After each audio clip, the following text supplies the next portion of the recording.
180 students. I hope you all are doing well today.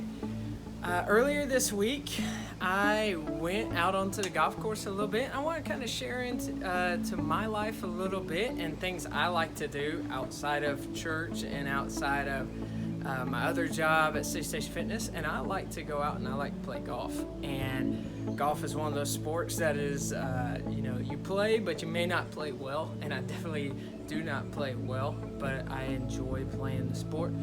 But really, I went out and I played with Erica, and we're just having a good time. And I was reminded about something. I was reminded the hard way about something that's very important to golf, and it is how much the wind controls the ball, and how much a good golfer needs to take the wind into account when they make a shot on something. And it's amazing what wind can do to just something as small as this, and how much it affects it, and how this and this, it is very important to have a good swing, but at the end of the day, the wind controls where the ball ends up. And really, that reminded me something about Scripture, about what God tells us, and about how the wind or trials or struggles of this life can control where we end up, and can control the steps that we take and the path we take. And so I want to show y'all something in Job this morning about how God uses the wind to control our path, and how he is fully sovereign over the wind. And so in Job chapter 28, it says in verses 23 through 28, God alone understands the way to wisdom. He knows where it can be found. For he looks throughout the whole earth and sees everything under the heavens. He decided how hard the winds should blow and how much rain should fall. He made the laws for the rain and laid out a path for the lightning. Then he saw wisdom and evaluated it. He set it in place and examined it thoroughly. And this is what he says to all humanity.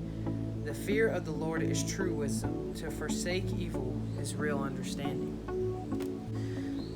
And really what we see through that scripture is that God is in control of the wind, and these things going on right now, coronavirus, and then now all the other stuff going on, and all the uncertainty, that can be known as wind in our lives, and it can blow us one way or the other. It can blow us in a way that is disrespectful to God, to where we don't trust him as much, or it can blow us into the way of trusting him more. And so what that shows us is that God is in control of those things. None of this has surprised God. All of the things going on, nothing has surprised him. He is using that to blow us in whatever way that he wants us to go, and guide us and form us into who he wants us to be.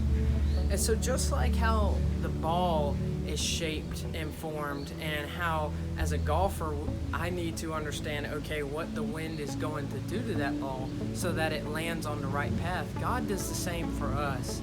And he controls the wind, and he knows what way the wind's going to blow, and he guides us to the right path that he wants us to be on. So remember that this today and onto the next weeks, this things may go on and things may change, but God is in control. None of this surprises him. He is guiding our path through these difficult things. So remember that this morning. I pray that y'all have a good week, and just look forward to seeing you.